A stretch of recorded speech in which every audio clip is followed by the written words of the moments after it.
2022년 방위산업 수출 수주액이 역대 최고인 170억 달러, 우리 돈으로 약 22조 5천억 원에 달했습니다. 방산 잭팟이 터지고 있는 겁니다. 2027년까지 세계 방산 수출 점유율 5%를 돌파해 세계 4대 방산 수출국으로 도약할 수 있다는 생각을 하면 가슴이 뿌듯합니다. 어쩌면 머지않아 방산이 우리 경제의 견인차 역할을 할 수 있지 않을까 하는 기대도 해보게 됩니다. 이번에 윤 대통령은 카이를 방문하여 방산 수출 전략회의를 주재했습니다. 범정부 방산 수출 지원 차원에서 맞춤형 수출 지원 산업을 강화하겠다고 했지요. 일반 수출은 경제 성장을 위해 필요하지만 방산 수출은 국가 안보 차원에서 필수적이라고 강조도 했습니다. 그 특성상 수출이 없으면 고도화된 무기 체계를 유지할 수 없다고 말씀도 하셨습니다. 그런데 최근 이와는 정반대의 움직임이 있어 방산업체들의 실망한 모습이 역력한 것 같습니다. 방위사업청의 국방과학기술료 고시를 개정하여 수출업체에게 기술 사용료를 받겠다는 겁니다. 기술료란 정부 예산으로 개발한 무기 기술을 적용하여 생산한 무기를 해외 수출할 때 일정한 기술 사용료를 정부 또는 ADD, 즉 국방과학연구소 등 기술 보유기관에 납부하는 금액을 말합니다. 방산업체들은 해외 수출 시 무기 가격에 이걸 반영하게 될 테니까 그동안 감면해주던 기술료를 정상적으로 받게 되면 방산 수출 경쟁력은 그만큼 떨어지게 되겠지요. 우리 정부에서는 방산 수출을 지원하는 차원에서 기술료를 오랫동안 감면해 주었습니다. 2014년 이후 기술료 감면을 확대하였지요. 그리고 2019년부터는 아예 면제를 해 주었습니다. 이 면제 조치의 기간은 21년까지였습니다만 1년을 연장하였고 방산업체들에겐 큰 도움이 되었던 겁니다.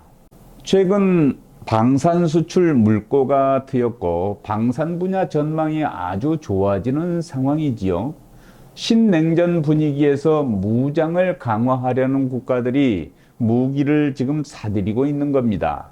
그동안 탈냉전 무드를 타고 전 세계 방산 기업들의 무기 생산 및 공급 능력은 상당히 저하된 측면이 있었어요. 그런데 대한민국은 북한의 끊임없는 위협과 도발 상황이 지속되는 여건 하에서 방위산업 분야 과학기술 연구에 매진한 결과 방위산업 능력은 꾸준히 향상돼서 지금 오늘에 이른 겁니다.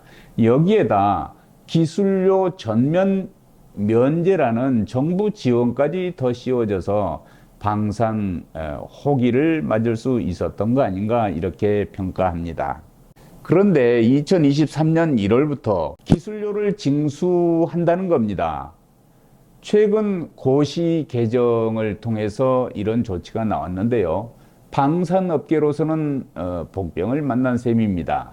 방사청의 기술료 고시 개정안에 따르면 해외 수출 시 대당 판매가의 2%를 제품 기술료로 내야 하고 이와 별도로 기술 자료의 기본 가치에 해당하는 착수 기본료라는 것도 내야 한다고 합니다.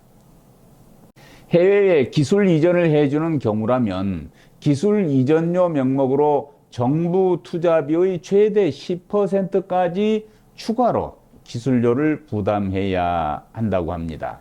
윤석열 정부의 방산 수출 지원 약속은 굳건하다고 반복해서 얘기하고 있습니다만 기술료 감면 면제 조치 이거 싹 없애고 내년부터 돈 내라는 건데 방산업체로서는 이거 여간 난처한 게 아닐 겁니다.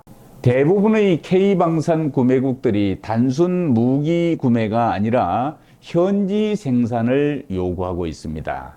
방산업계의 부담은 더욱 커지게 되겠지요. 물론 기술료 징수는 필요한 측면이 있어요. 이 돈이 정부에 의해 기술개발 재투자에 사용된다는 거 아닙니까?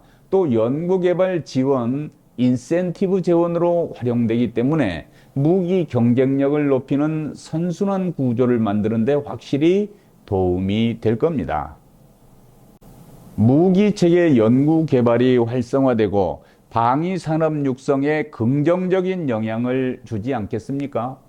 실제로 국방과학연구소 ADD의 우수한 과학자들을 오래 잡아두려면 이 재원이 필요한 겁니다. 이직을 억제하고 이들에게 동기부여를 할 수 있도록 기술료 징수 재개가 필요하다는 목소리가 꾸준히 제기되어 왔던 겁니다. 좀 더 구체적으로 살펴보면 징수한 기술료의 50%는 개발에 참여한 연구원의 인센티브로 지급하고 9%는 과학기술인 공제회에 출연합니다. 나머지 41%는 차기 사업 재투자 용도로 쓰여지게 된다고 합니다.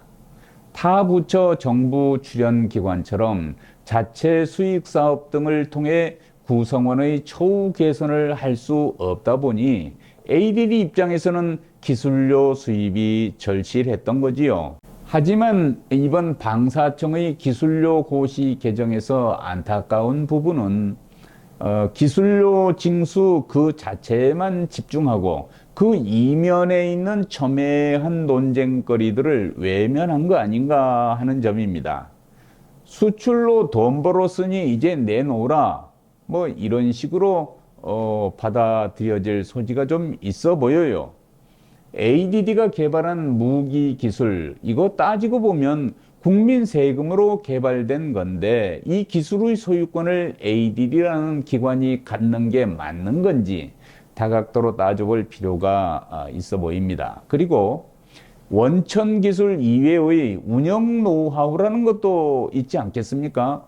개량 기술 등 방산업체가 기여하는 부분이 일정 부분 있는 것인데 이 부분에 대한 기술료 배분 요구가 있을 수 있겠지요. 이걸 제도화하자는 요구도 오래전부터 제기되고 있는 건 뭐 자연스러운 일 아니겠습니까?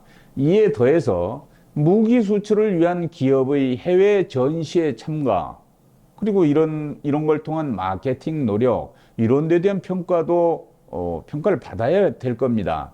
기술료 산정 방식에 있어서 공정성은 또 담보되어 있는가? 이것도 정확하게 좀 논의를 필요로 하는 부분입니다. 그리고 징수된 기술료의 50%를 인센티브로 지급한다고 하는데 이게 지금 막대한 돈이란 말이에요. 이 적정 수준인가 하는 것도 의견을 달리하는 목소리가 있습니다. 세계 방산 수출 빅4를 향해서 나가자는 결의가 나오고 있는데 업계에서는 방산 수출 선진국으로 안정적으로 진입하기 위해서는 국내 기업의 경쟁력 확보를 위한 지속적인 지원이 필요하다고 강력하게 외치고 있는 상황입니다. 기술료 받아내겠다고 나서가지고 모처럼 맞은 방산 잭팟의 축제에 찬물을 끼얹지 않도록 신중한 접근이 필요하다고 생각됩니다. 잘못하면 방산 강국 반열에 오를 기회를 눈 뻔히 뜨고 놓치게 될 수도 있지 않겠습니까? 방위 사업청은 기술료가 방산업계에 과도한 부담이 되지 않고 기술료를 방산 수출 진흥에 도움이 되는 방향으로 활용할 수 있도록 다방면으로 고려해서 이 제도를 발전시켜 나가기를 기대합니다. 선글라스 끼고 카이 방문해서 사진 남긴 대통령이 아니라 진심으로 방위산업 육성을 위해 정책적 지원을 아끼지 않는 대통령이 되기를 바라는 이 업계의 목소리 귀담아 들어주시기를 바랍니다. 방위 산업을 사랑하는 마음에서 기술력 문제를 잠깐 들여다보았습니다.